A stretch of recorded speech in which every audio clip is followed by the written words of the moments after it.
right? With that, let me introduce about Tether a little bit. Who are we? In a nutshell, we are fintech enthusiasts, but there's more, right? So Tether was conceived by like minded individuals with backgrounds in the financial services ecosystem. In addition to being a converging point for all things fintech, Tether is a space to learn and grow. The community also functions as an open forum where participants can reach out to industry experts, making the whole community bigger. Now, with that, do join the community, folks. Whether you're a fintech startup looking for investors or a fintech enthusiast, right, who just wants to stay updated with the latest in the fintech world, Tether is the place to be. Log on to tether.community to join our waitlist and become a member. The link is now available on the chat of the screen. Speaking of currency, and in recent times,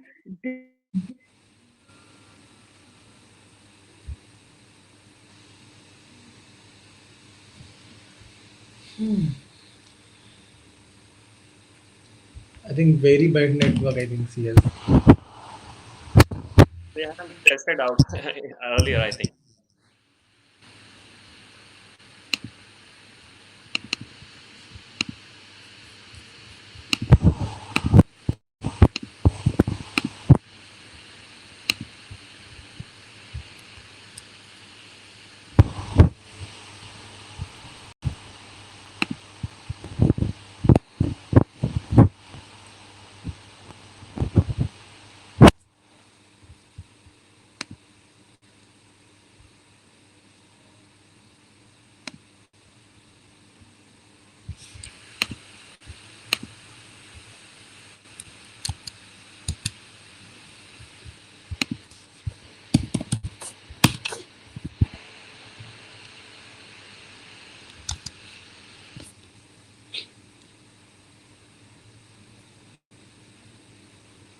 I think maybe this network glitch. Maybe network is also waiting for Sharat or Prasanna to join.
Hey guys, so sorry for the inconvenience, but we're gonna jump back in.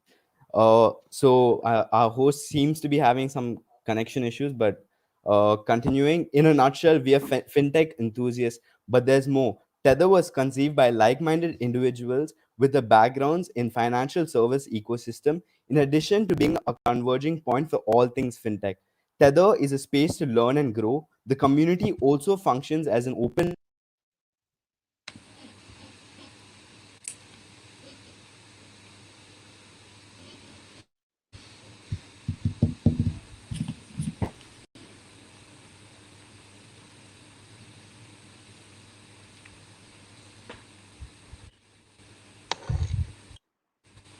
Thank you so much for all your patience, folks.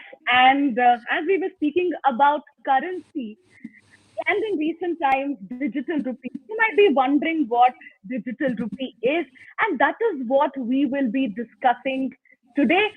And to give clarity and bring insights about digital currency, let us welcome our speakers for the day. Thank you so much, all you speakers, for making your time for today's event. Now, let me introduce our first speaker. We have Mr. Kamlesh Nagware, CTO Blockchain, Snapper Future Tech. Mr. Nagware is among the top 30 influencers of blockchain in India. He is Hyperledger India co-chair and a member of Hyperledger Technical Steering Committee, who drives technical directions of Hyperledger Foundation, which is the Linux Foundation Enterprise Blockchain Project. A big round of applause to you, Kamlesh Nagware. Thank you so much for joining us. Next, we have Mr. Prasanna Lohar, who will be joining in just a bit. Vice President Technology, DCB Bank. Mr. Lohar is in the top 50 CIOs, top 100 innovative CIOs, Digital Leader of the Year, and top 20 BFSI leaders, most 50 payments influential, leading Indian blockchain and fintech forums, co-chairing at FICCI subcommittee on blockchain. In his absence as well, we'll have a big round of applause for him. And also put your hands together for our next speaker, Mr. Sharat Chandra. Sharat is a keynote speaker, educator, and blockchain and emerging tech evangelist. He's currently associated with EarthID as VP Research and Strategy. Welcome, Mr. Chandra. And our fourth speaker for the day is Mr. Tushar Sengar. Mr. Sengar, co-founder and CEO at Equinox Business, is striving to and value in Web 3.0, participative governance, and decentralization domains. So with that, let's once again put our hands together for all of our speakers for the day. Thank you so much for making time, all you gentlemen. And we have all of them on the stage here as well. So let's actually flag off this event with a very simple question, right? So the reason why we're all here today. What is digital currency and what is the need for it in the developing economy? So this is a question that is open for all of you speakers. It'll be, I think we can start off with you, Mr. Nagware, and all our other speakers can add in as well. Okay, yeah, thank you, Naga. So, in my view, digital currency is simply the digital representation of any of a kind of currency, like suppose in India is a rupee, and in terms of developing countries, so I think still there are many account holders facing challenges in terms of digital payments, and there are a lot of can be done in the efficient and kind of bring the kind of financial inclusion to promote the digital transformation. So, and CBDC or some digital currency can provide the ecosystem or kind of system to manage and efficiently this kind of platforms. Thank you so much for that, Mr. Nagware. Mr. Chandra or Sengar, any of your introductory thoughts about digital currency here? Yeah, actually, I just Right. want to. So as Kamlesh rightly, yeah, please go. Please, sir, please, you first, Let sir. me I can. be, yes. Mr. Chandra, Yeah. maybe So you just after that will go to Mr. Sengar. Yeah. Sure. So just to add to what Kamlesh has alluded to, so digital central bank digital currency will be just another representation of money backed by sovereign.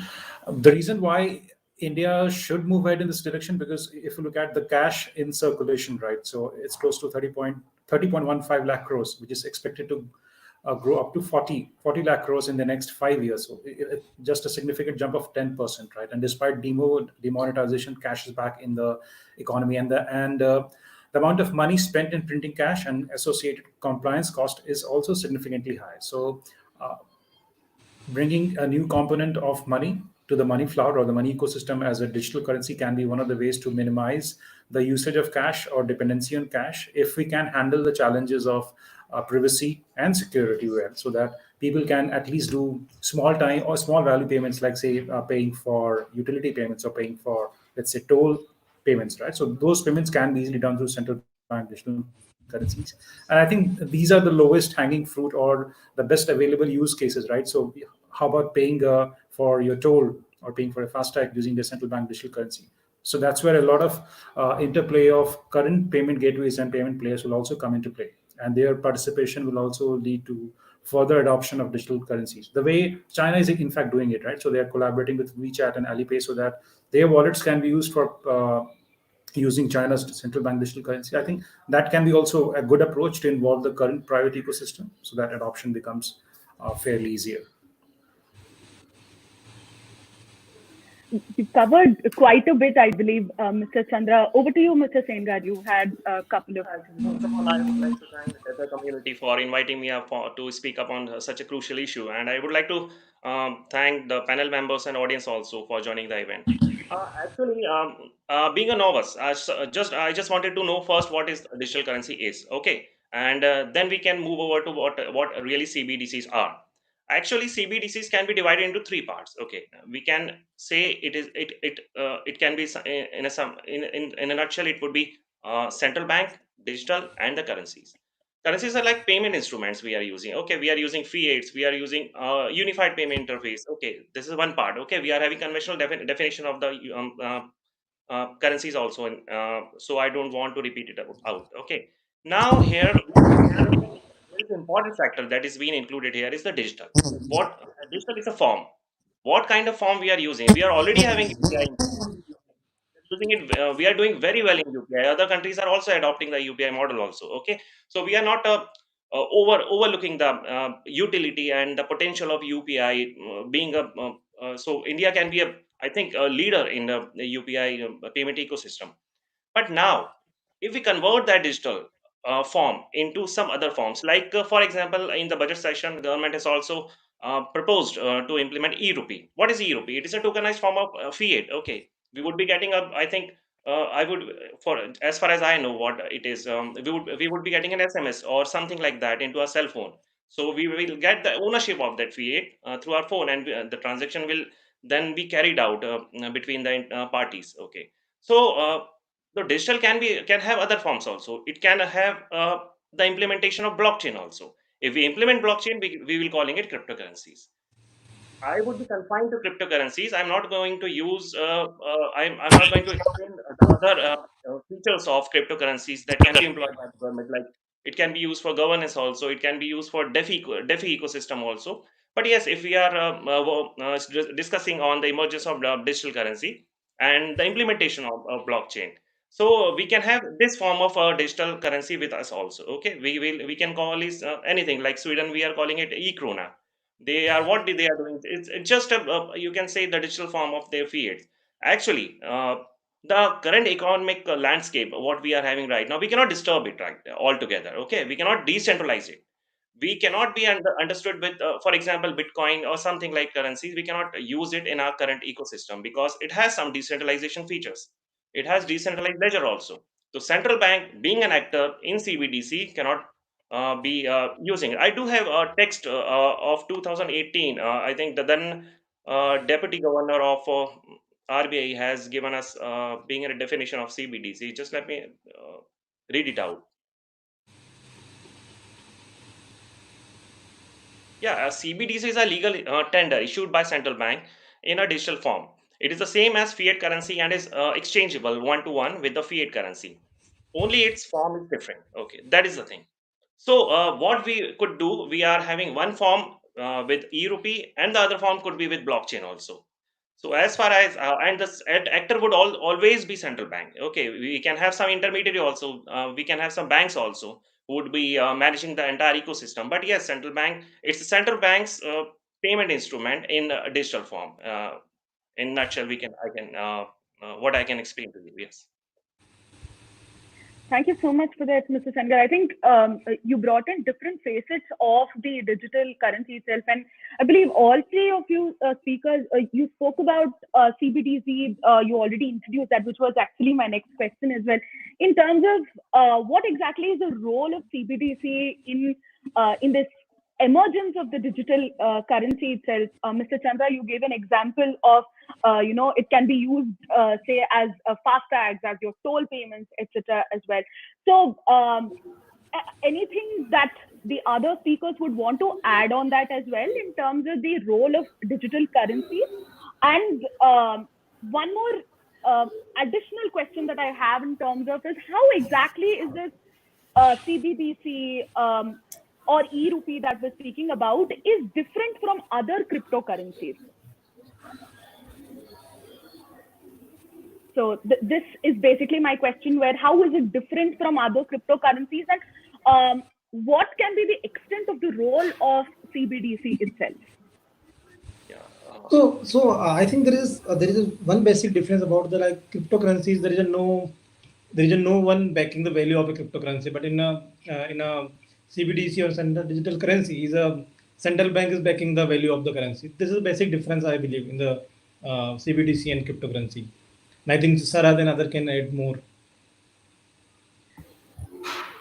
Right. So as Kamlesh pointed out, right, so that's the basic or the most rudimentary or fundamental difference between a currency issued by a sovereign nation as compared to currency issued by private entities, right?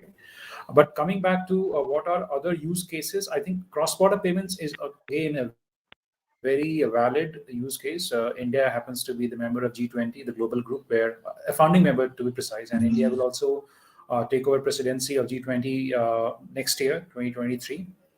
As of now, Indonesia is the G20 president, right? So now G20 has a group called Financial Stability Board, and FSB, or the Financial Stability Board, has a mandate to work on cross-border payments.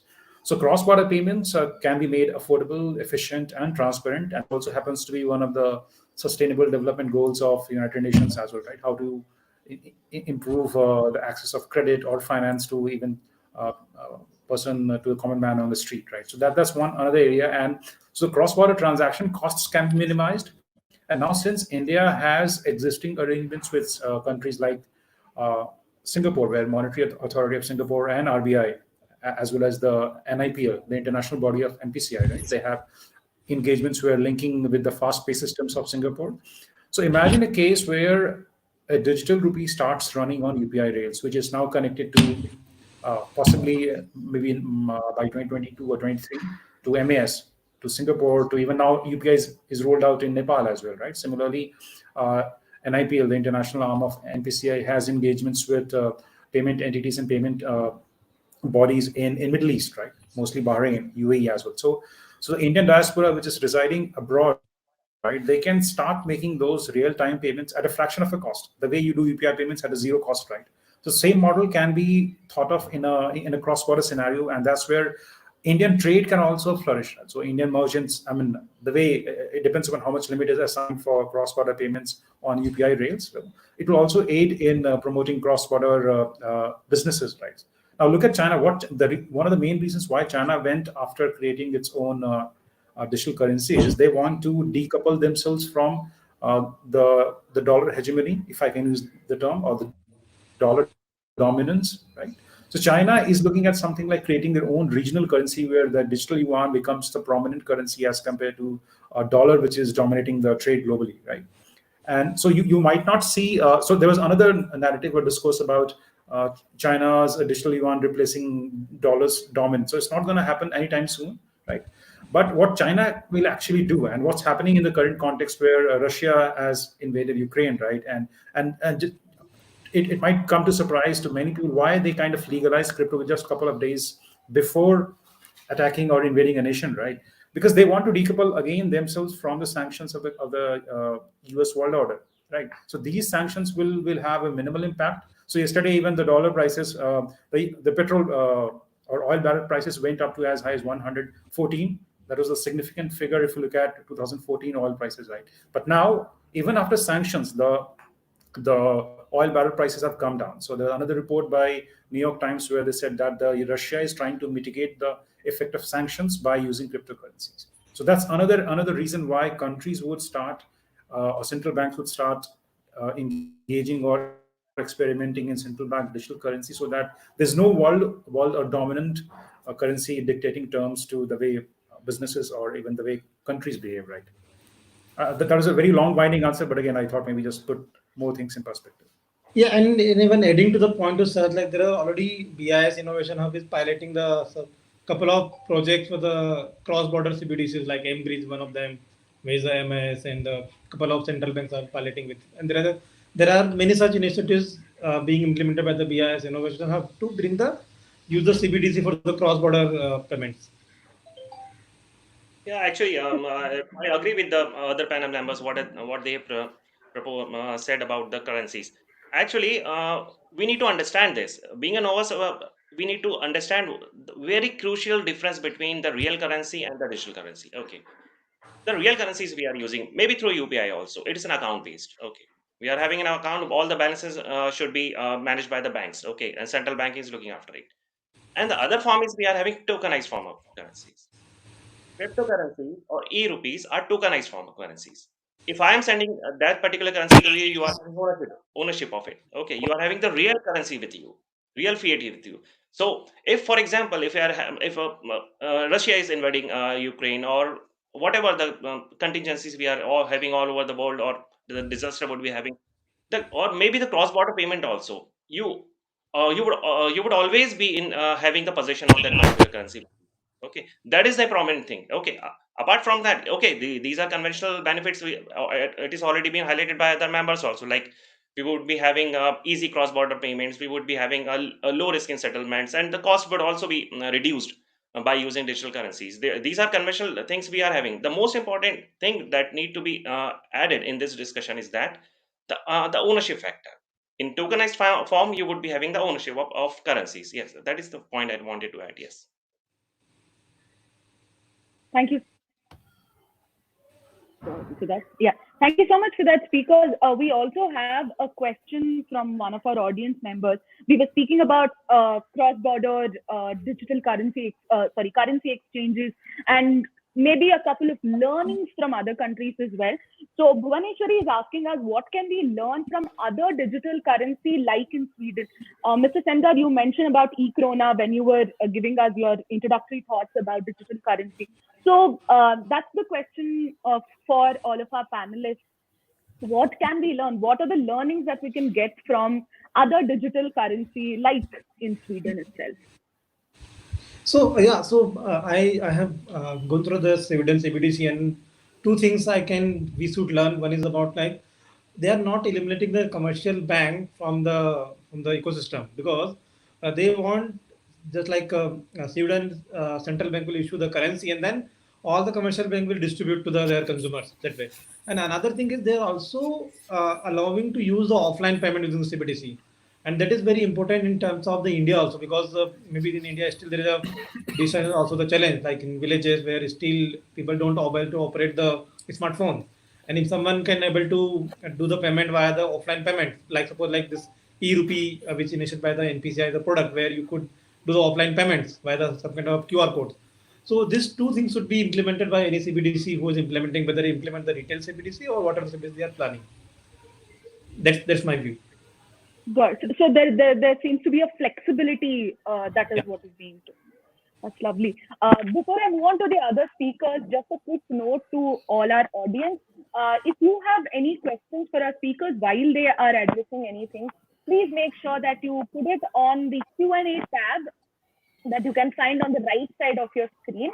So, and your questions will be taken from there. Over to you, Mr. Chandra and Sengar, your comments on learnings from digital currency that you might want to add on to Mr. Nagware. Right. So I would like to draw reference to some of the statements made by Kamlesh when he talked about the BIS Innovation Hub and the multi CBDC bridge project, where Bank of Thailand, Hong Kong Monetary Authority, and a Digital Currency Institute from People's Bank of China and Saudi Arabia. Right. So these central banks or regulators are doing a multi CBDC bridge project where one CBDCs can be exchanged against one another, right? So I think similar experiments we should look forward to how, if you want to position India's success story and take it beyond payments, right? And that's why even rupee can act as maybe an alternative. The way it has become a bigger challenge to Mastercard and Visa's network, right? So it's another opportunity for India to take rupee global, right? And a lot will depend upon how India takes best practices from these bridge projects, which MCBDC bridge is there. There's another project called Project Dunbar, where MES from Singapore, Australia, and Malaysia, they're doing another similar project where they're looking at how CBDCs can move across geographies, the interchangeable part, right? Because wholesale CBDCs will come to fruition first rather than retail CBDCs, right? So there were a couple of reports by Reserve Bank of Australia where they said that there's not an immediate need to issue a retail CBDC. That's another debate whether we need a retail CBDC or a wholesale CBDC, right?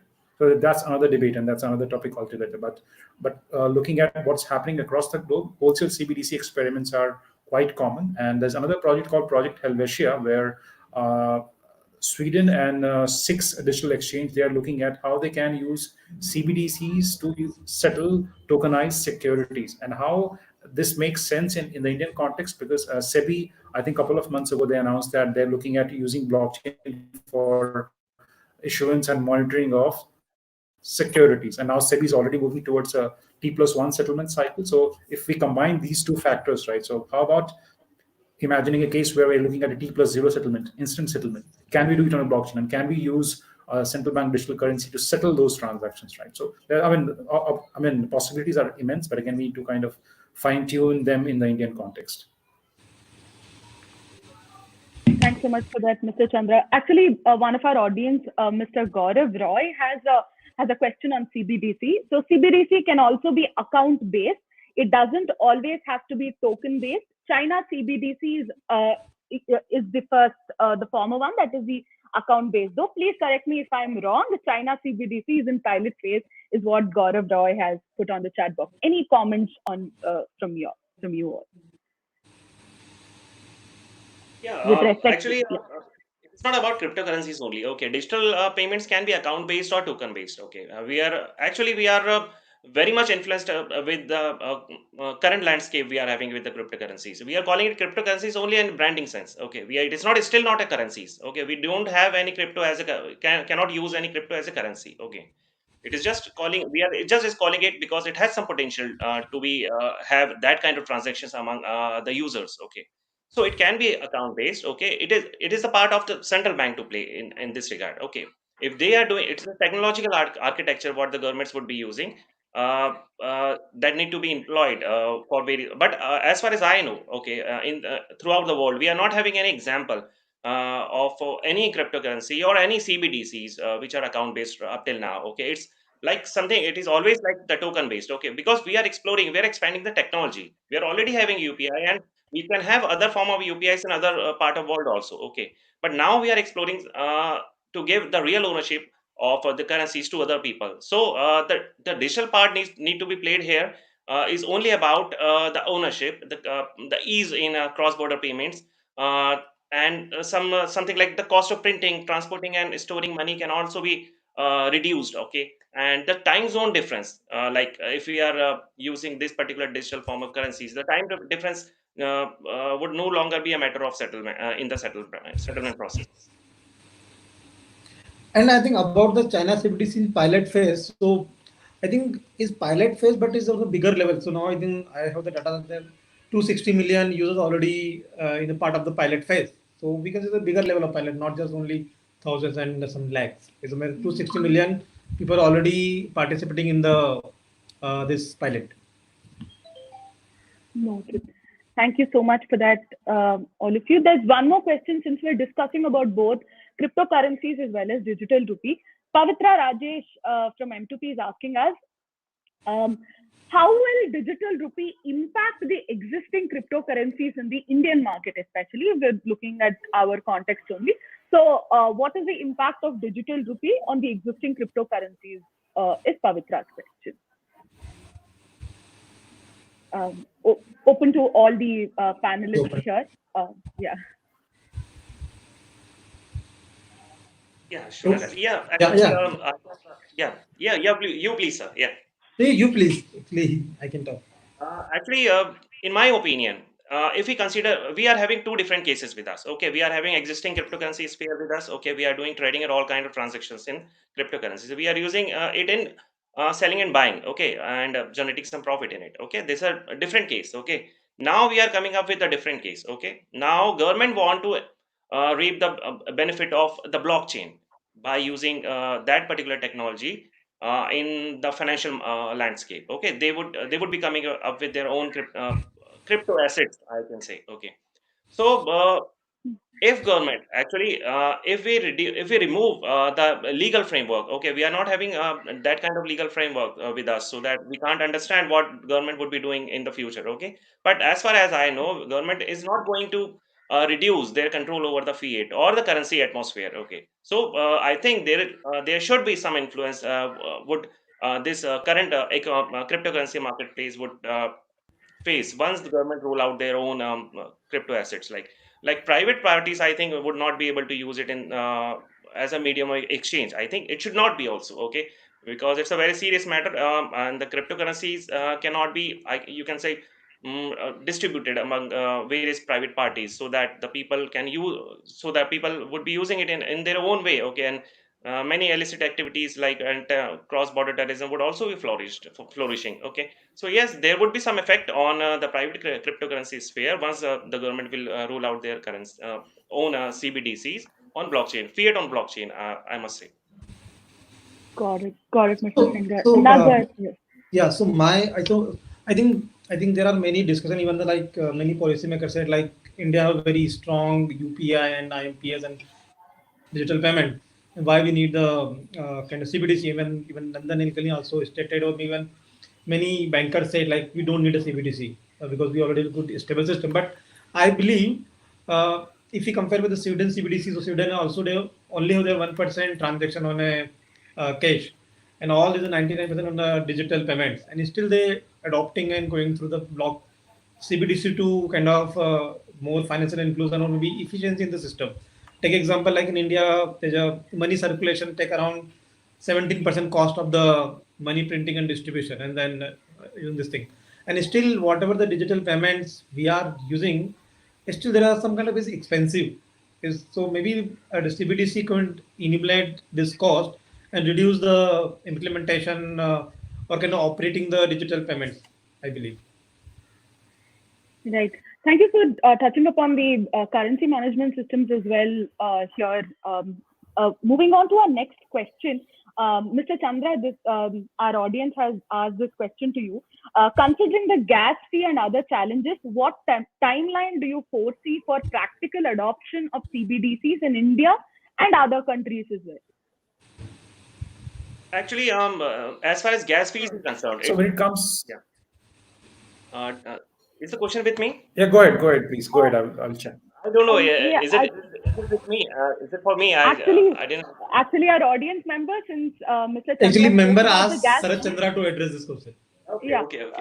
I Okay. thought you We called. Yeah. will So take the comments from Mr. Sengar, you as well. Please, Mr. Chandra, I think, yeah. right. So if I got a question correctly, you are asking whether the gas fees will have any impact on issuance of CBDCs. Is that the question? Yeah. Um, yes. And what timeline do you foresee for practical adoption of CBDCs in India and other countries as well? Right. So now coming back to CBDC, and that's where a lot of question has to be put in perspective whether we need blockchain for CBDC or not. If you look at China, they're not using blockchain, right? So if you're not using a blockchain but a proprietary stack where you are using some elements of blockchain technologies, right? Let's say if you're using zero knowledge proof for privacy, if you're using immutability, right? So, for example, let's say I'm just throwing random examples. So, if you're just looking at cryptography, right, just use cryptography. You don't need to actually use a completely decentralized stack, right? So, blockchain may or may not be used. So, if you're not using blockchain, then again, these questions will go out of the picture. And there are a couple of reports by Bank for International Settlements where there many central banks are still undecided whether they should be using blockchain for CBDCs or not. So most likely the central banks will create their own proprietary stack where they use cherry pick some elements of DLT and blockchain and start focusing more on the programmability part or the tokenization part of the money, right? So rather than looking at gas fees. I mean, if you're using on a building on an enterprise stack or a private closed network, gas fees automatically will go out of the picture. Now, looking at the timeline of CBDC issuance, so even when it comes to India, there's no definitive timeline. So it was said by the finance minister in her speech that they're looking at something like 2022, 23. But if you look at eurozone, right? So digital euro will not come anytime soon, right? Even they're looking at a 3 or 4 year horizon. So similarly, no single country is in a rush to issue CBDCs. There are a couple of examples of smaller countries like, say, Bahamas or Naira in Nigeria, right? Or Central Bank of Kenya, they roll it out first. But if you look at the dynamics of of our country vis-a-vis their rollouts, also CBDCs will have a different. They are meant for different purposes, and different geographies or countries will have a different motivations of issuing CBDC, right? So a Swedish e-krona where cash usage has already gone down will make much more sense. In India, we already have a sufficient amount of cash in circulation, and despite robust UPI payment systems, we need to focus more on the wholesale payment side first, right? And then gradually bring in a retail CBDC to kind of support the existing payment systems, because we are witnessing payments in millions every month, right? Or billions every month. The government has a target of reaching 1 billion transactions per day, right? So if you're looking at such an ambitious target, we also need a robust system. So we also need to kind of create a backup of sorts so that our current UPI stack is able to support those transactions of the future, right? So I think on those lines, but still, even the central banks will also have to do a cost benefit analysis, right? Whether what is the return in terms of investing in this technology, right? Because the technology itself is evolving. So I think uh, even I'm looking a timeline of maybe something like 2025 or 2026 at maybe a CBDC launch, right? Because no one is in a rush to issue CBDCs. The idea is to get it right rather than become the first one in the region to do it. Right. A lot of challenges and other timelines is what Mr. Chandra mentioned. Thank you so much for that. Mr. Sengar, you had a couple of comments on these as well. So over to you. Yeah, actually, whatever points highlighted by Mr. Chandra, I agree very much with him. Okay, but currently, as far as digital payments are concerned, okay, we need to understand what utilities it has if we implement it in Indian landscape. Okay, actually, we already have Jan Dhan accounts. We are opening the bank accounts for in rural areas also. Okay, we are also trying for financial inclusion of the masses of India through our general banking system, but we still are not able to complete it on time, or we are not. I think there is a lack of infrastructure and behavior also, as far as their cash handling habits are concerned. So in current scenario, in current landscape, we need to understand the utilities of digital payment could only be have some importance in the cross border payments. Okay, not only in Indian scenario. We're already having UPI payment, as Mr. Sharat Chandra has highlighted. It is already doing very much very good in Indian economic scenario. So the we need to first, along with that, we are having some more things that need to be concerned. Are we having that much infrastructure with us? So, are we having that much capability with our existing banking employees or the financial professionals? And these are some things need to be understood. I'm not talking about what architecture the currencies would be having in future. Okay, because it is still a matter of discussion, and government would be rolling out their own models. What would they be employing in future? Right. lot of wheels to be taken care of in terms of architecture and infrastructure and other external factors also is what our speakers are saying. We've been speaking about UPIs, e-rupee, digital rupee as well. So here's a very fundamental question from me. How are UPIs, e-rupee, digital currency, how are they different? It would be great if over to you speakers, if you could throw light on individual things like these, because at times, as laymen, we can get confused with the different terminology. So it would be great if you could tell us the differences between these. So over to you. Maybe Mr. Nagware, if you can start off, and then we can move on to Mr. Chandra and Mr. Sengar. Okay, so I think this UPI and this e-rupee, which is a NPCI product for offline payments and kind of targeted payment, we can say. So all is kind of someone need to have some kind of bank account with the respective bank to use this kind of products or this kind of digital payments. But using a CBDC, someone even don't need a account. It could be just simply wallet, and they can operate and use it.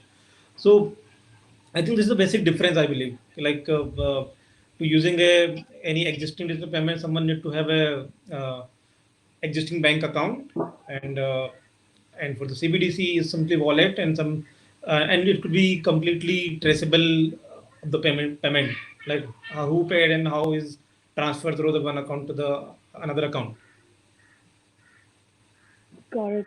Thank you, Mr. Nagware. Mr. Chandra, over to you for your comments on this, like just understanding the differences here.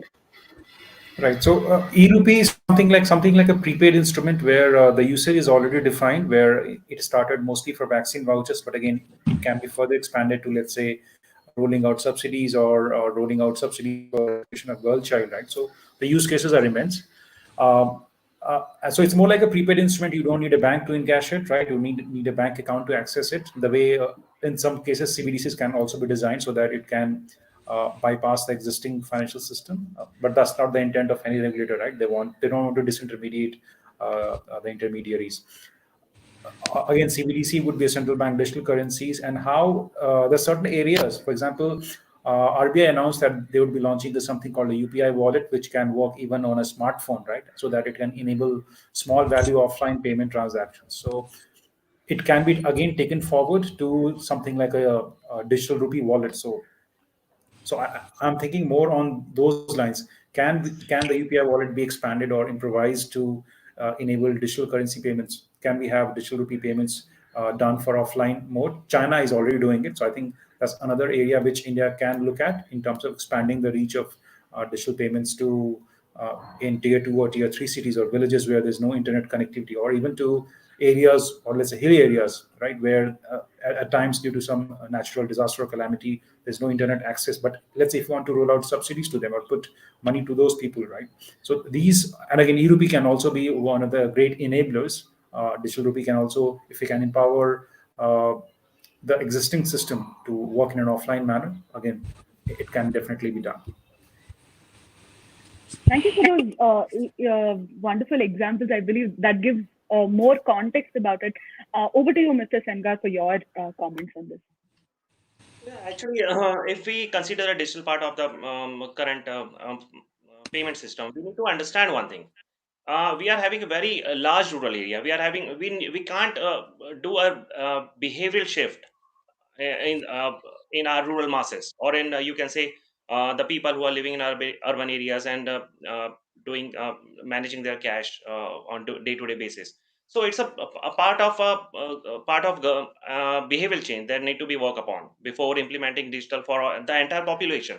We are only talking about for the people who are already are sophisticated and having some knowledge about using the digital currencies or UPI payment also. It is still a matter of discussion is that uh, for UPI, you still have to manage your bank account. Okay, it is not something like that. You would be handing over your funds to someone else. Okay, he would not be the custodian of the currency. He would be. It's a bank who is intermediary. It's a settlement process involved in it. It's a cost involved in it. It's time involved in it.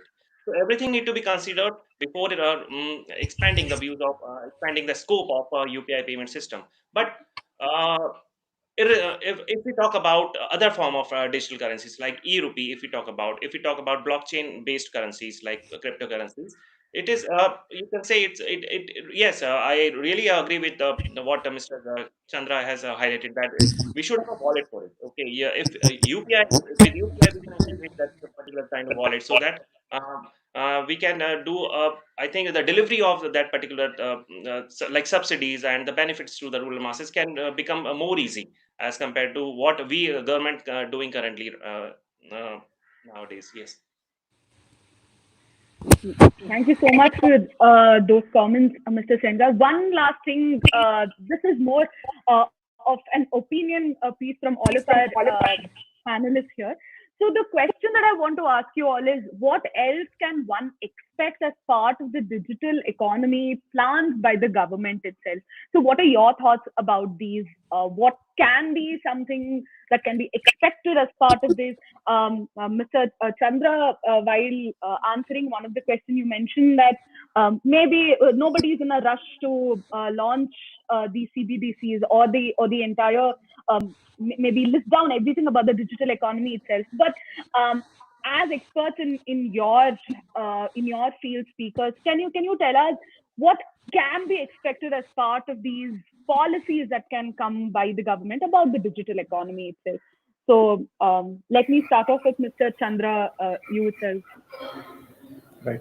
So since programmability is a key component of digital currencies, and so central banks would look up to how they can program tax payments, right? So let's say, as of now, if you look at the way tax returns are filed, right, a significant amount of Indians avoid tax; they don't pay up tax, right? So the tax filing numbers have grown significantly, but let's say all the government payouts. I'm just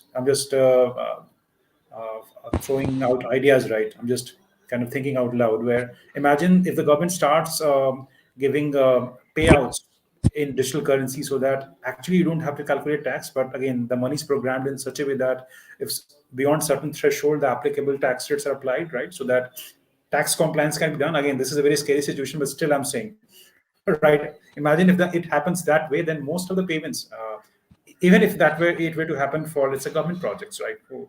So I think tax leakage or compliance tax compliance can be taken further to a new level, where money itself is programmed in certain way to look after even GST returns and all those aspects. So again, so I can see more Thank more action happening on that front rather than a retail front, right? With you. respect to wholesale CBDCs and how the government can increase their money supply. And so CBDCs will also enable governments to uh, create this tool or arsenal in their monetary policy toolbox, if I can use that term, to see what is the effect or impact of monetary policy announcements or decisions, whether they are actually reaching the intended audience or not. So when COVID happened, right, all the MSMEs were also given credit guarantee schemes, right? But not many of them were actually able to harness or use those schemes because they were not meeting certain criteria, right? So imagine a case where MSME payments can be programmed so that it actually hits the account of the intended MSME, right? You can also see the impact by how much, let's say, support the MSMEs got, right? So I think MSME financing gap is already there, right? So there's a significant deficit when it comes to MSME financing. Can digital rupee be extended to cover that? Definitely yes, but again, the disintermediation part of the banks also needs to be thought of, because see, banks are there to increase the money supply, right? A digital rupee will be M0. Then again, banks are expected to lend further and increase the money supply. So that's where maybe a fine balance has to be struck. Thank you so much for that, Mr. Chandra. Over to you, Mr. Sengar, for your thoughts about what is the expectation about the economic policies here. Yeah, actually, if we talk about economic policies, yes, as Mr. Chandra has specified that with currency, whatever we are having in our form, uh, need we need to look into some very crucial issues we are having right now. Okay, uh, for example, if I say I'm having cryptocurrency with me, okay, it is released by any government, okay, so I need some assets to be backed with a particular thing. Okay. Whatever we are doing right now with fiat, so we are having some access backed with it. Okay. And liquidity need to be managed by central bank and banks also. Okay. Common banks also. So So we are not really, actually, we would not be facing any that situation where we would be very much concerned about the economic disaster that would be playing, because it would be like something like a stable coin we are having, like USDT backed with some assets. Okay, so it would be doing all the tasks a fiat can do, but on a digital front. Okay, we are harnessing the digital technology with digital form of payment that we would be having with us. Got it, Mr. Sengar. Thank you so much for that. Over to you, Mr. Nagware, for your thoughts about the economic policies. Yeah, so CBDC and the currencies is one thing, but I think also to transform and digital economy, we should even start with the digital identity itself. So, as a complete KYC and digital identity should be on a blockchain or some kind of digitization. Even the trade finance should be, and even not just the business processes, but even I think all the governments should have a mechanism to adopt the digital transformation, or even their government services and governance.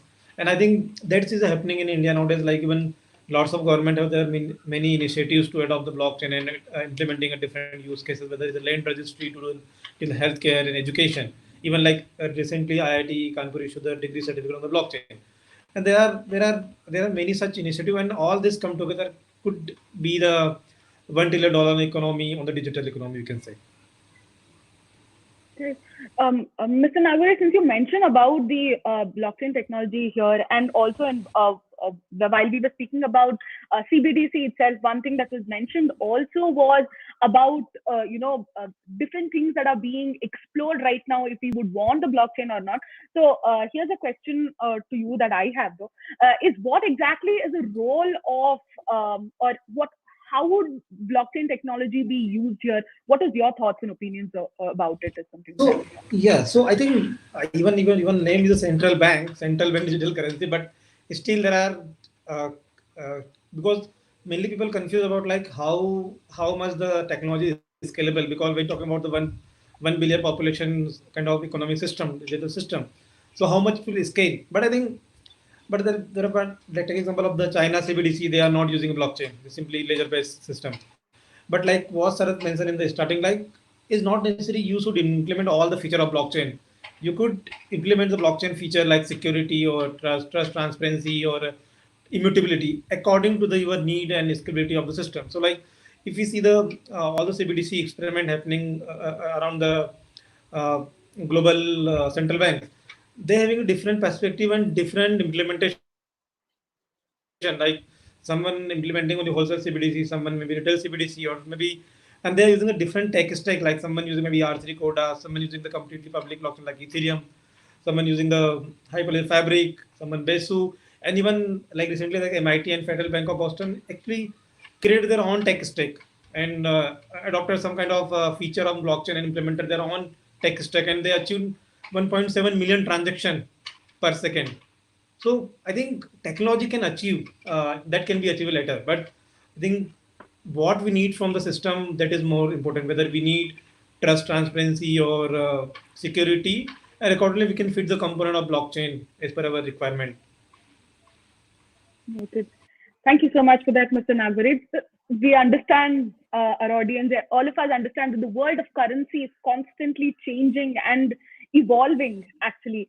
So, such changes and evolution definitely brings in curiosity that spotlights some question marks.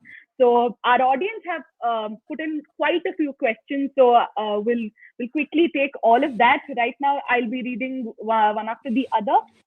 Mr. Gurinder Dua, he's asked a question about would you really need banks a decade from now? So we were speaking about how the government institutions are coming in. So here's a question: would you really need banks a decade from now, based on the kind of changes that are coming in? So this is open to all the panelists. Please feel free to comment on this.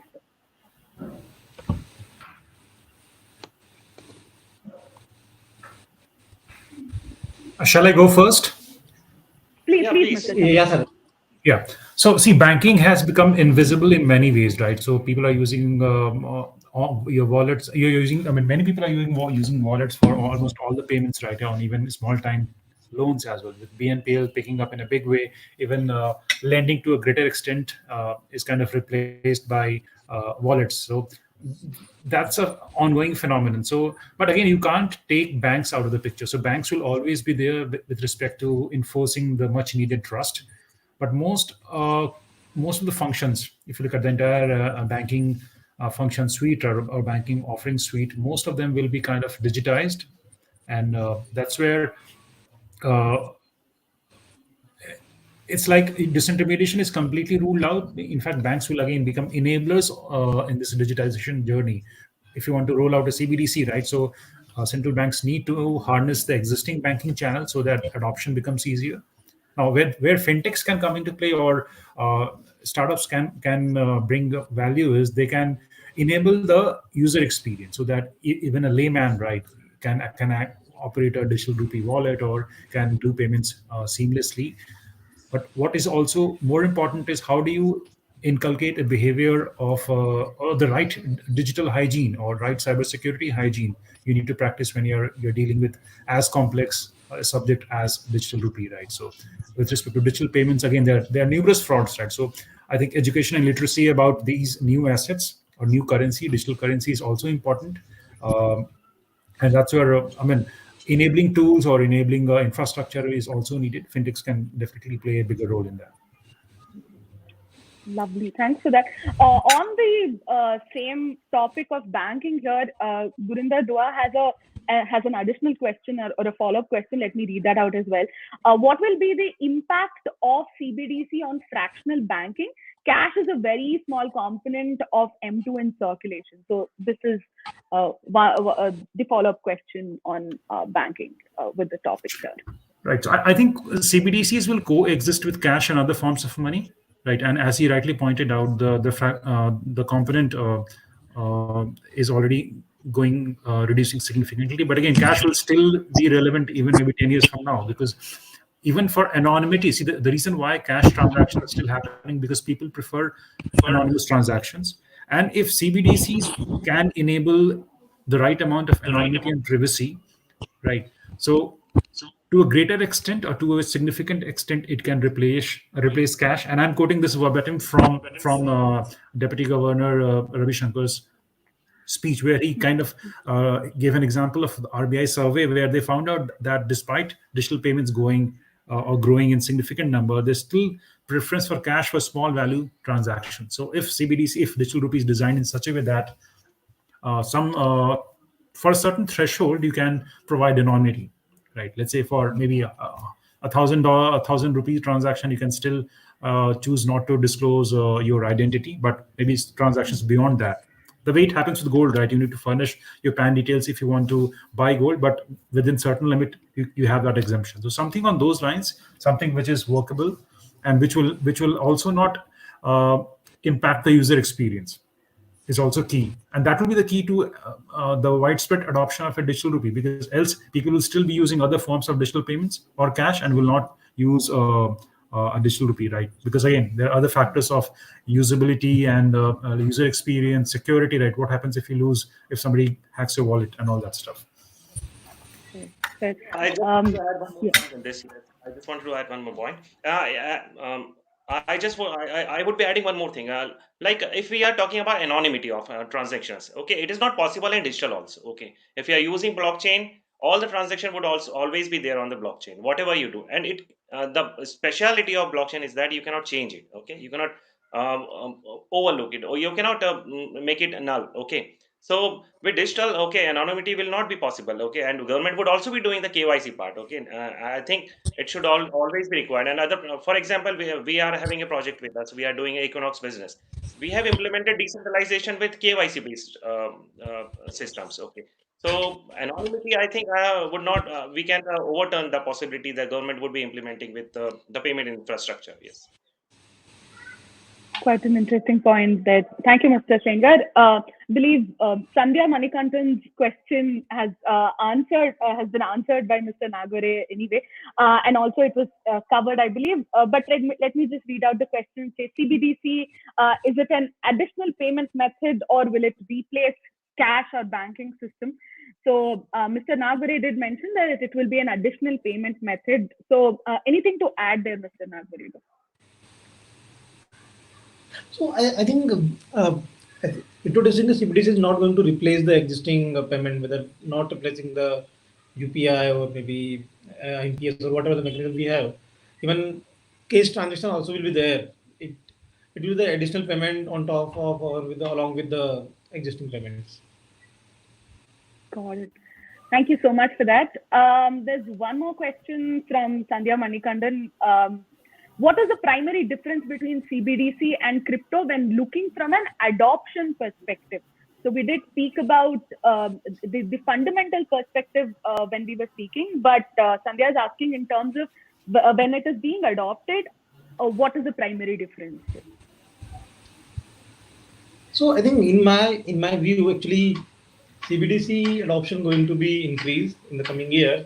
But about the crypto, even I'm not a believer in crypto, but all the countries are trying to regulate it and doing some kind of taxation or whatever. So at the same time, maybe it could be the use of some kind of digital transformation initiative and project. But as an investment, I don't think so. It could be as lucrative as it was earlier. In my personal view, maybe others can Absolutely. different. Thank you so much for that. Mr. Chandra or Mr. Sengar, I have a any slight thoughts on this? contrarian view with respect to Kamlesh. I do agree to certain parts of his statement.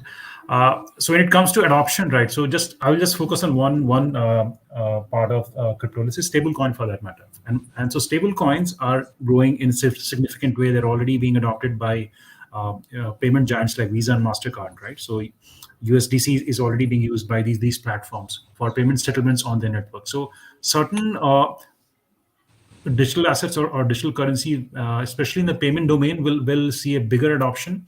And the launch of central bank digital currency will also bring a lot of clarity with respect to how these uh, assets can be uh,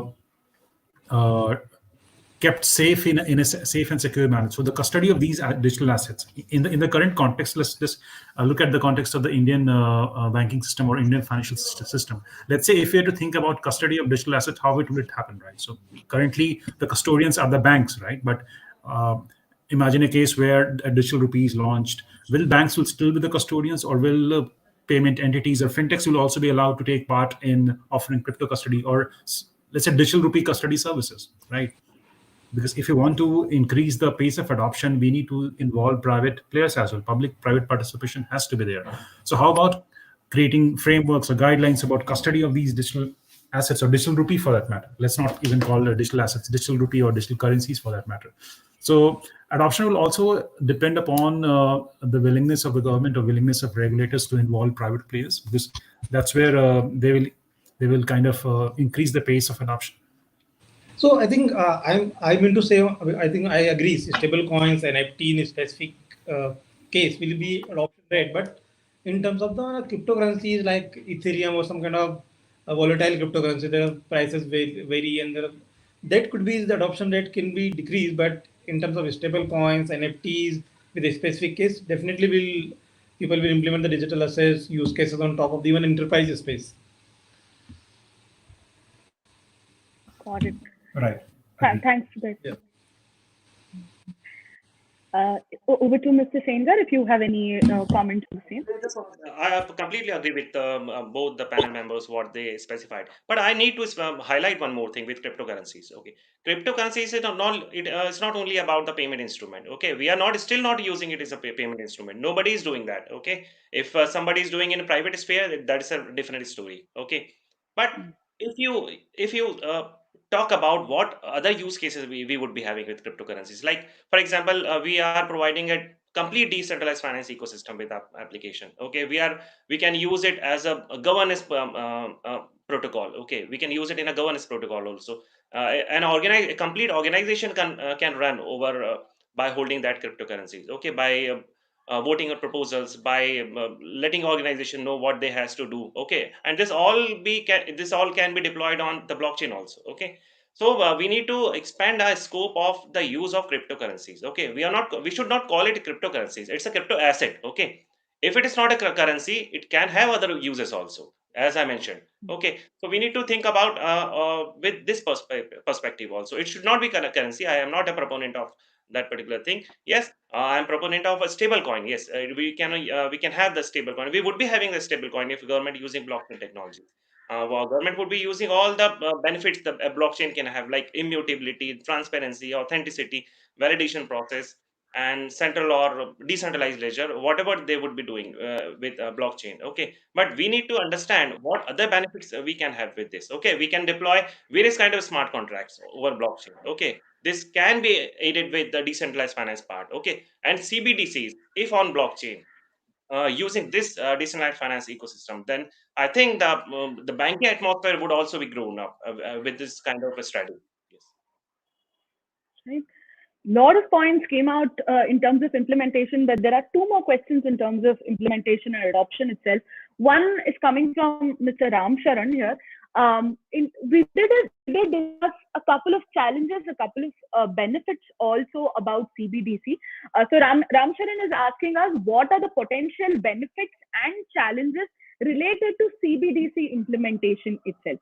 So over to the speakers here. So, what are the potential benefits and challenges related to CBDC implementation? Is the question for us.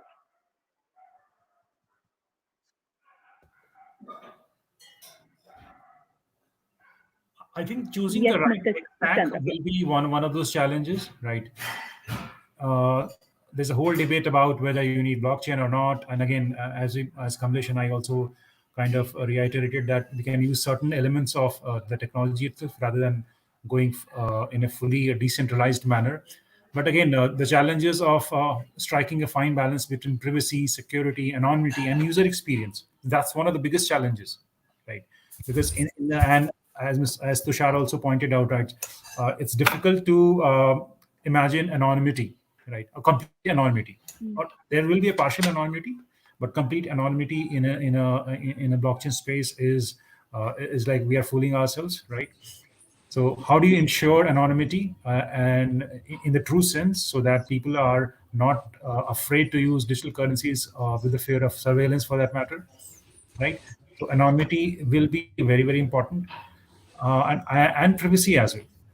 And a lot of data will flow around digital currencies, right? And in the absence of any legislation with respect to data protection, right, uh, that will be another deterrent with respect to adoption of these digital currencies, right? I think these are So some of those I challenges. think Yeah, yeah, sir, continue. Yeah, so I made my uh, point. That's it. Thank you. So I think technology can be achieved later, because already we have a different protocols available in the blockchain and people are implementing and they are achieving a number of sufficient TPS. But I think should be challenges about the right business model, like was this I know about the news like from the Naira and this Sudan CBDC. They're facing challenges in terms of adoption because they have implemented phase wise, but hardly few percent of the people are using it. So creating a right business model is the one thing is implementation perspective. Another implementation of the whether we need or not. Like suppose there in India there is a mixed view of the people. Like someone say like we need a CBDC, someone say we don't need. So I think this be business model and whether we need or not, this is a bigger challenges than the technology. Technology can achieve the things. Can I add one more point to what Kamlesh Yeah. said? That so with respect to please, ENI please. project, right? They have tiers of KYC. For let's say if you're a merchant, then you need to complete a certain degree of KYC.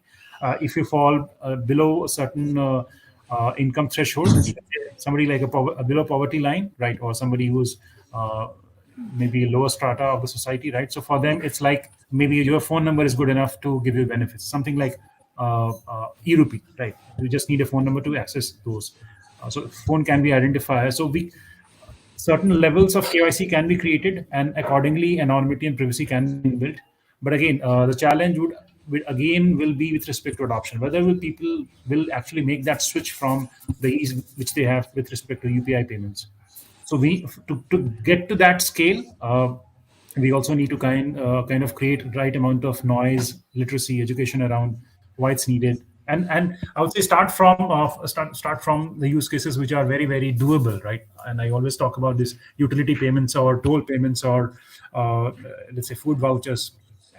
And China has already done it and shown it to the world, right? So let's say we already have something called NCMC, National Common Mobility Card, right, with NPCI. How about trying that out as well? And since India also hosts a couple of games, right? So we had Commonwealth Games. So I think they can be another bigger experiment with respect to how you can roll it out in a gaming scenario, right? Or maybe if you're doing an event or a big event for that matter, and see how people are adopting it. The way China is doing it in their Beijing Olympics with all controversies attached, right? So they're kind of testing it out with their foreign tourists. What is the level of adoption? How easy is it for them to use, right? So I think that's another great example. Let's say if you're doing a big event, something like Commonwealth Games, why not do it with and try the digital rupee how it's being rolled out?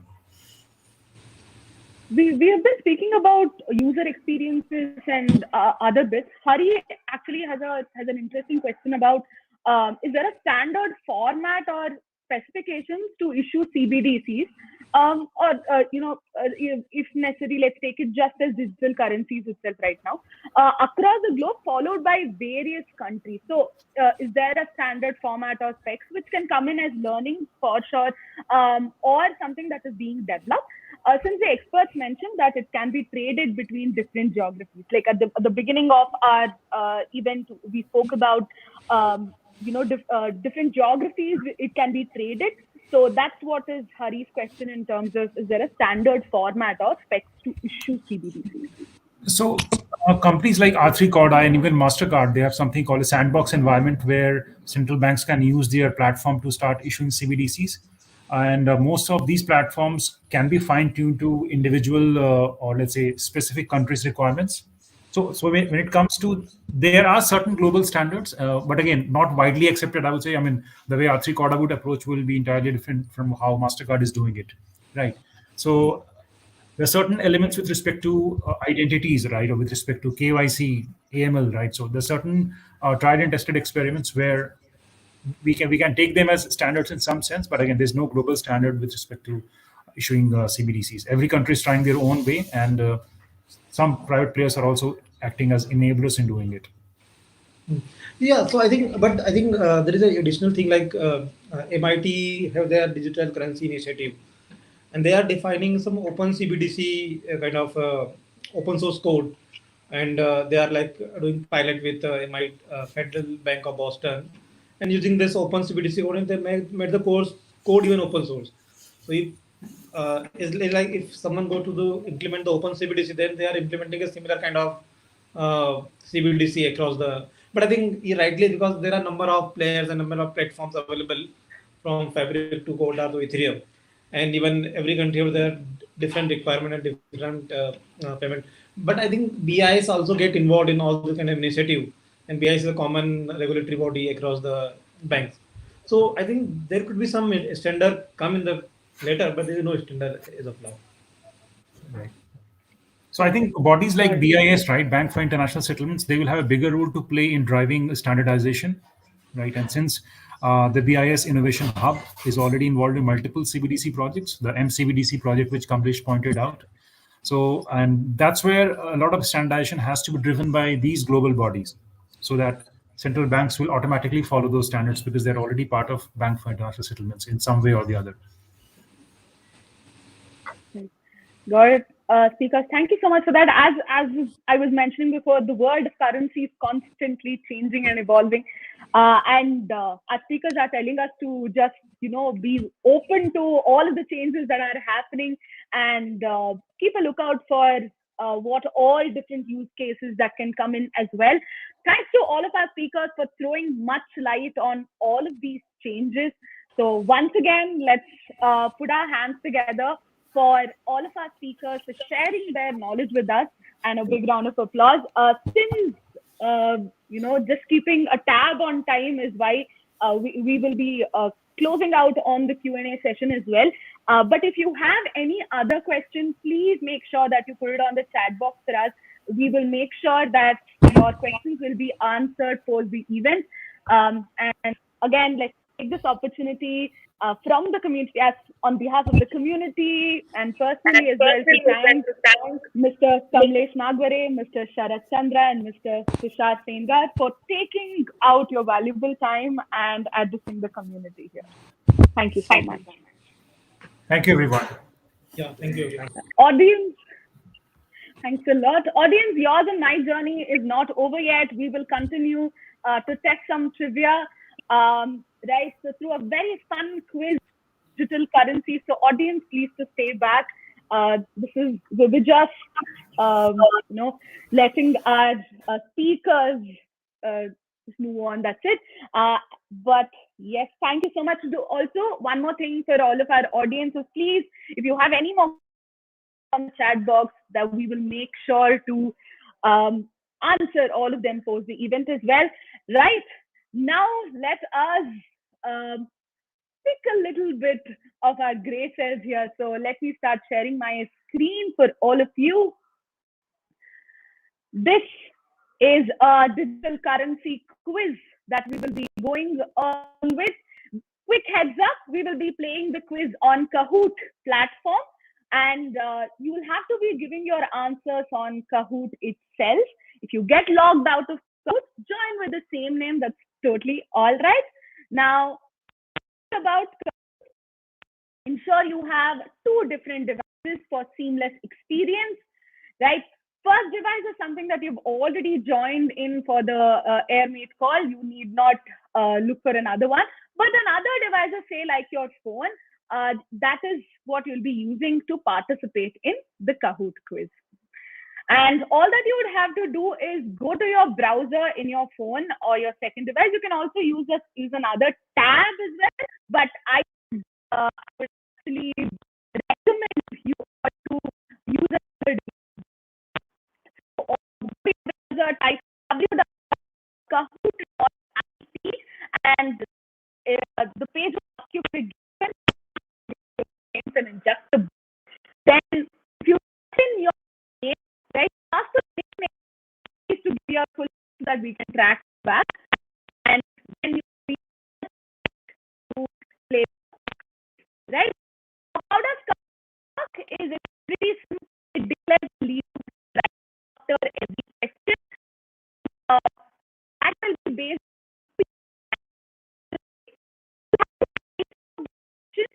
on this is one question your one statement question, then 4 different options similar. The other one is true or false. 3 questions. Okay, and quickly moving on, let me start Kahoot screen. Give me a minute. In the meantime, all of you can do is go to your browser, type in www.kahoot.it. Let me stop my video for just a bit.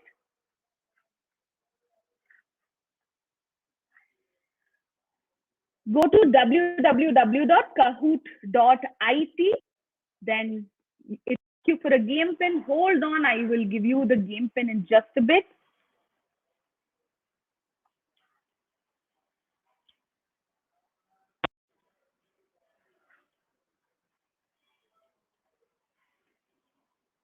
Remember, there will be 3 different kinds of questions. One is a type answer, one is a usual MCQ, the other one is a true or false.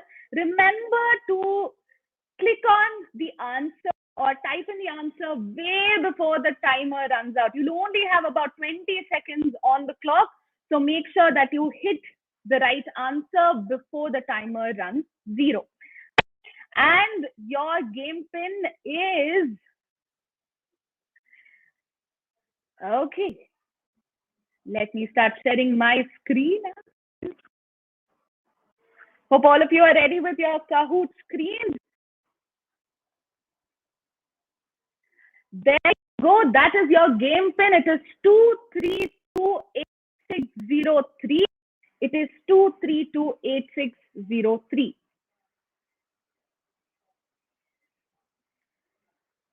You can even scan.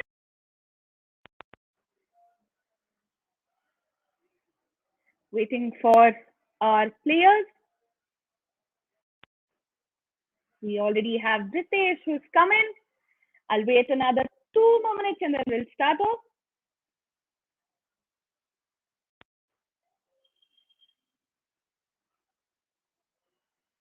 Lovely. Game pin is 2328603. There's no space in between 2 and 8.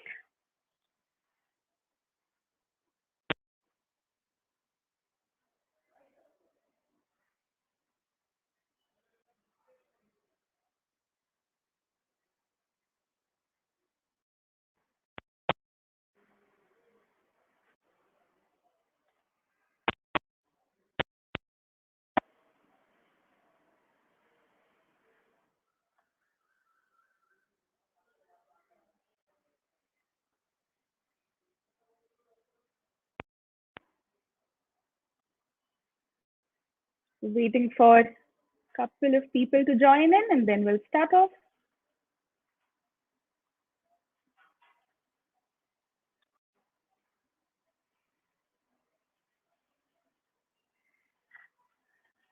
Okay. If you're facing any difficulties in joining, please do mention it on the chat box. We'll definitely try to help you out.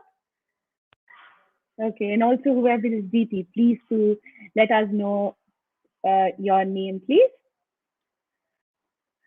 Okay.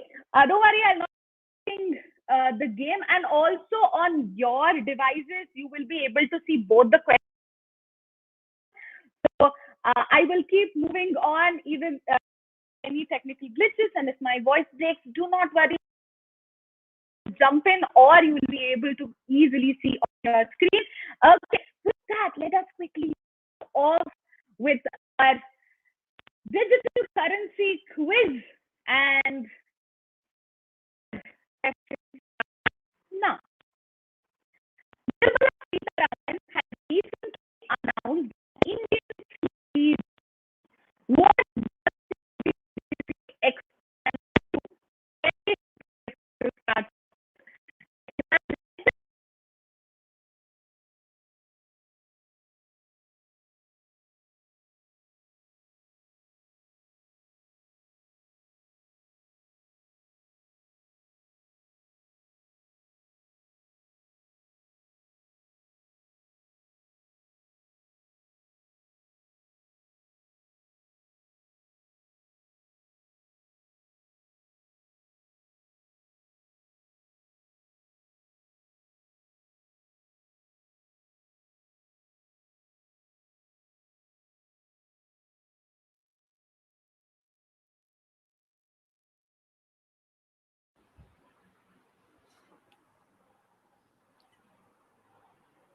Okay, guys, seems like Anaga is facing some technical difficulty. So the next question is: in 2015, rapper 50 Cent was bankrupt until he was able to flip the profits on 700 bitcoins he accepted for an album. Is this true or false?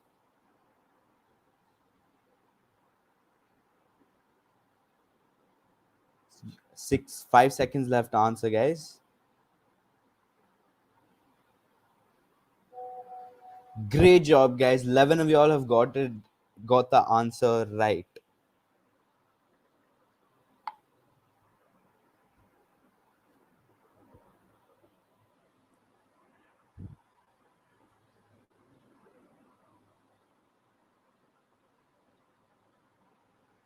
Looking at the leaderboard, Joy is in first place, Madhu in second, Ritesh in third, Jeevan in fourth, and Manisha in fifth. Still a lot of times and a lot of questions for all of you all to catch up. Moving on to the next question. What unique setup at a kiosk in Kempfort Mall, Bengaluru was a first of its kind in India?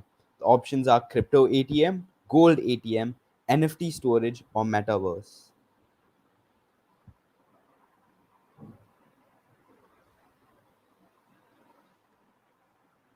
5 seconds for all of y'all to answer and get the question right. The answer is crypto ATM. 5 of y'all have gotten it right.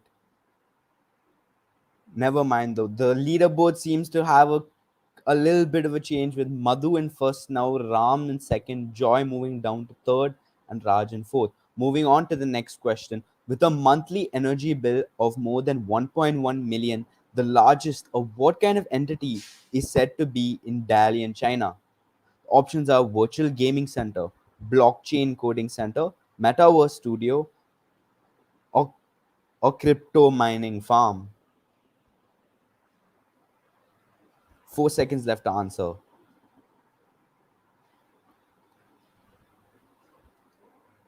The answer is crypto mining farm, with 8 of y'all getting the answer right. Great job, guys. Keep it up.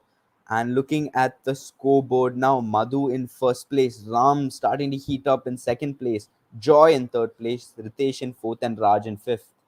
Still a lot of time for all of y'all to catch up and go up the leaderboard. Moving on, what three-letter acronym similar to one used by companies going public is used to announce the launch of a new coin? The options are IFO, IBO, ICO, or IRO.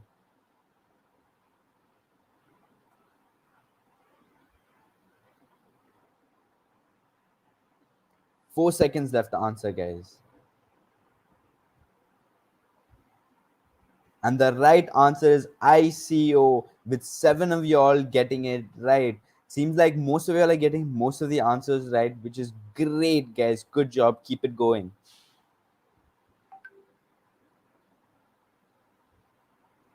The Looking at the scoreboard, Madhu in first, Ram in second, Joy in third, Ritesh in fourth. Not too much change in the scoreboard in this after this particular question. Moving on to the next one. She recently dropped a viral crypto themed version of Adele's Hello. What is her surname? Also a Meta founder's name. Options are Bezos, Zuckerberg, Musk, or Ellison. 10 seconds left to answer, guys.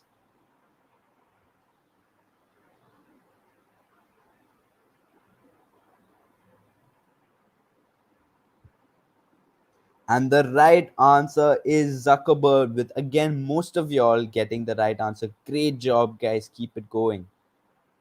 Now, looking onto the leaderboard, Madhu heating up and keeping her place in first. Ritesh moving up the leaderboard to second. Ram in third. Joy in fourth, and Raj in fifth. It's a very close race towards the top. It's anyone's game here.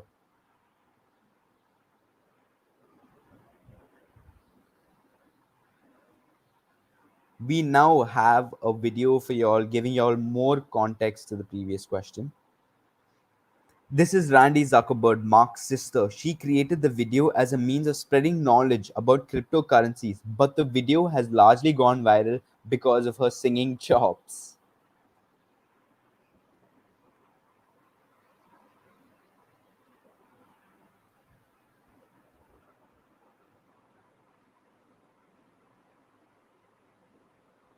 Moving on to the eighth question. Which European country became the second to have a digital currency backed by a central bank with the e-krona? The options are Sweden, Finland, Norway, or Switzerland.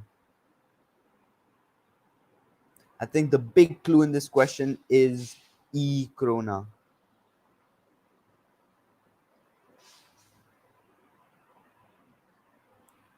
And the right answer is Sweden, with again a majority of y'all getting the answer right. Keep it up, guys. Y'all are doing a fantastic job. Now, moving on to the scoreboard, Madhu still keeping first place, dominating. Ritesh in second, Joy moving up into third, Ram in fourth, and Raj in fifth. Still a lot of time for all of y'all to catch up to the top. The logo of which entity that will roll out a digital currency by 2023 features this animal and a tree. As you can see, the picture is a big hint to the answer. The options are Reserve Bank of India, Union Bank of India, Central Bank of India, and Finance Ministry of India. The misconception is that the logo has a line, and most of y'all have gotten it right again. Great job, guys. The answer is Reserve Bank of India.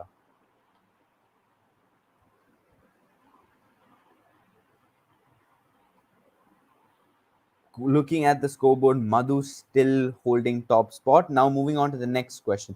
UPI, Unified Payment Interface, and digital currency are the same. Is this true or false?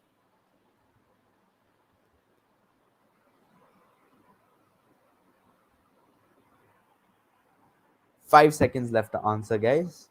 Most of y'all have been doing really well, hoping y'all can keep it going. And the right answer is false, with again 9 of y'all getting it right and only 4 of y'all getting it wrong. Not a matter, though, still a lot of more questions to make up for mistakes. Now looking at the scoreboard, Madhu still catching fire and keeping that top spot. Ritesh in second, Joy in third, Ram in fourth, and Jeevan in fifth. Madhu has a highest answer streak of 9. Great job, Madhu. Moving on, WIB is an NGO launched by Mansi Bora, among others, to increase diversity in the crypto space. What does WIB stand for?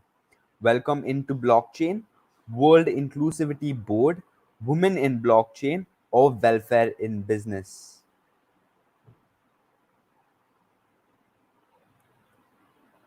2 seconds left. Answer quick, guys.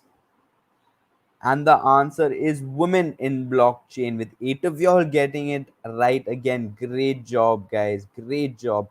Honestly, fantastic answers. Madhu once again keeping first place, but Ram making a comeback with getting 3 questions in a row. Great job, Ram. Let's see if you can catch up with the questions left to come. Which country became the first to plan a Bitcoin mining city powered by geothermal energy from the Concagua volcano? The options are El Salvador, Iceland, the United States of America, or Italy. 6 seconds left to answer, guys. Get in your answers quick. And the answer is El Salvador. That is right, with 9 of y'all getting the answer right. Moving on to the scoreboard, Madhu continuing her hot streak with 11 correct answers in a row. Ritesh in second, Joy in third, Ram in fourth, and Jeevan in fifth. Ritesh not too far behind though, can still catch up. Moving on to the 13th question. What term is used for the cost necessary to fuel a transaction on the Ethereum network?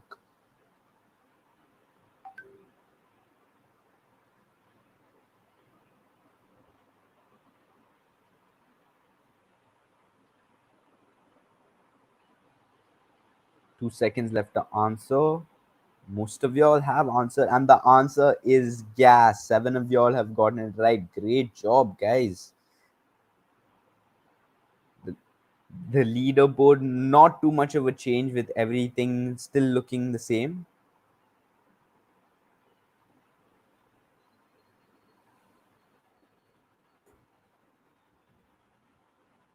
Which coin, named for a dog breed, announced its metaverse entry with this picture? Options are Pupcoin, Shiba Inu, Dogecoin, and Boxcoin.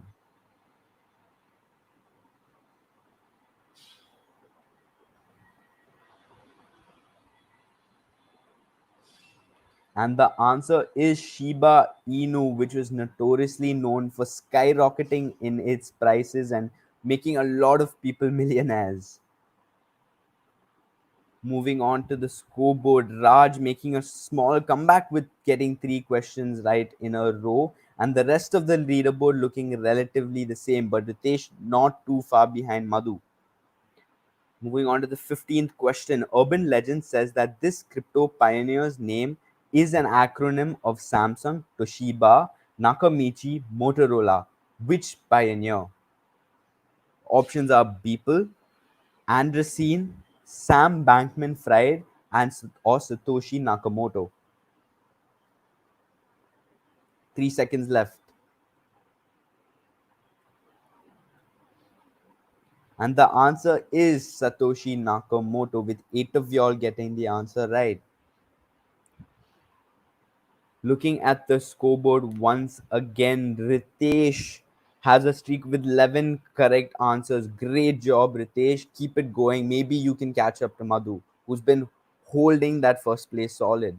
16th question. The Indian cryptocurrency exchange became popular during the IPL and features the name of a god of wealth. Which god are we talking about here?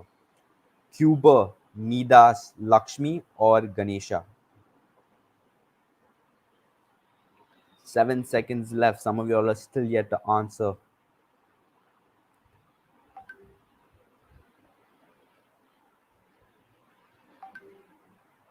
And the answer is Kuber.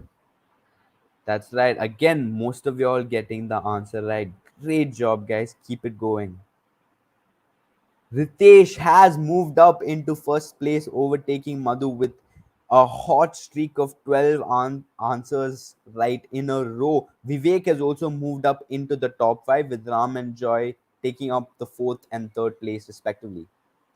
The 17th question: what term from science fiction is the name of this crypto startup that serves as a bridge between blockchains? The options are wormhole, black hole, Bifrost, or Einstein Rosen bridge.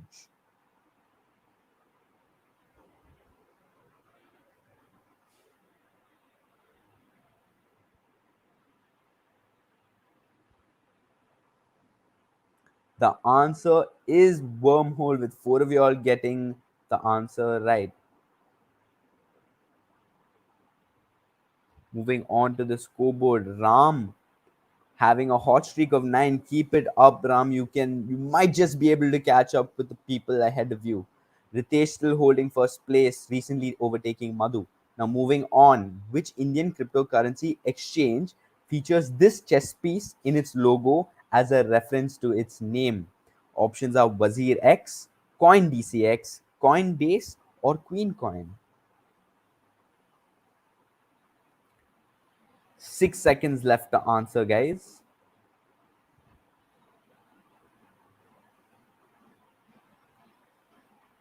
And the answer is Wazir X. Wazir means minister, which is the chess piece. Moving on to the scoreboard, Joy has now overtaken Madhu and moved up into second place. Ram in fourth, and Jeevan has moved up into the top 5. Joy has had a streak of 5 in a row. Great job, Joy. Moving on, this is the logo of a decentralized version of what crowdsourced knowledge platform that caters to blockchain content. The options are Wikipedia, YouTube, Facebook, or Instagram. 6 seconds left to answer, guys. I've noticed that not all of you have answered. You'll have to be quick. The quicker, the better. And the answer is Wikipedia. Great job, guys.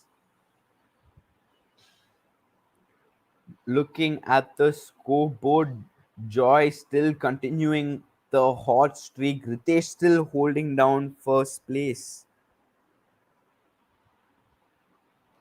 Moving on to the 20th question. The sequel to a popular metaverse film will release in 2022. Which film coming from the Sanskrit word for descent are we talking about here? Batman, Spider-Man Into the Spider-Verse, Black Panther, or Avatar? The image is a big clue to your answer in this question.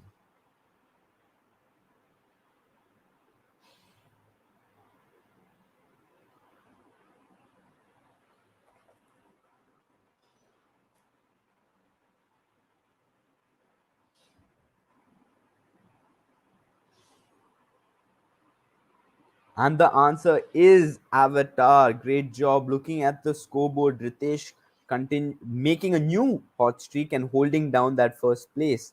Great job, Ritesh.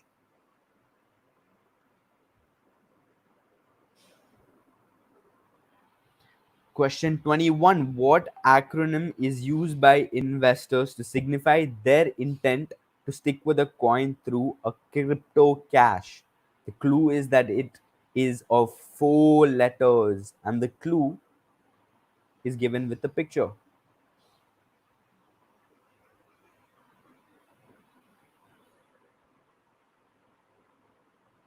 Players, please type in your answer.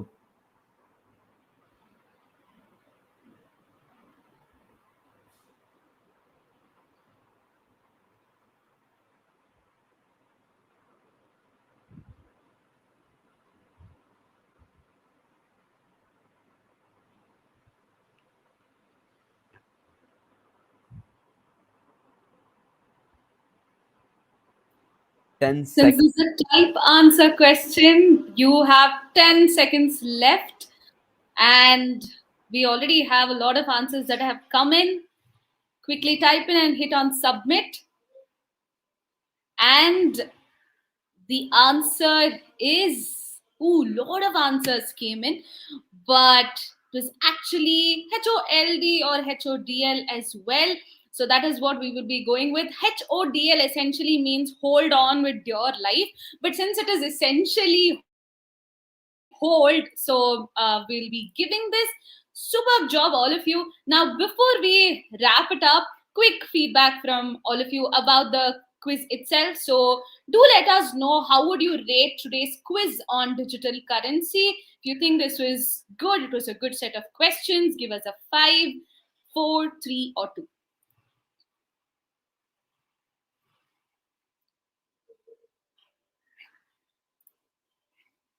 Okay, and the time is up. Thanks so much for that. And now it's time to look at the podium. Here we go. We have a top 3 though, Joy and Madhu. But the winner for today, champion of today's digital currency quiz, is Ritesh Bakru. Lovely, lovely job. Thank you so much, everyone, for being such wonderful, amazing audience here. And with that, the first winner, who is the champion, Ritesh, very, very big round of applause to you, and to you all participants, all of you who punched in your answers and were a part of today's event. I'm pretty sure all of us got a lot of knowledge about this emerging thing. And definitely a note from our speakers was to keep an eye out for the changes that are yet to come, for in terms of technology, in terms of architecture, in terms of policies itself, in terms of differences. That is something to look at. Thank you for being wonderful audience today. Hope you had a great session filled with lots of insights and learning. Now, to be on top of things that are happening in the community, don't forget to join Tether community. And you can join through tether.community by logging on to this our website and join us to be a member, right? And the link is in the chat box for all of you. With that, I'm your host, Anagha, and along with my co-host, Aman, we will be signing off for today. Have a healthy and safe weekend. Thank you so much. And it's a wrap for today's The Emergence of India's Digital Currency event. See you all soon. Bye-bye.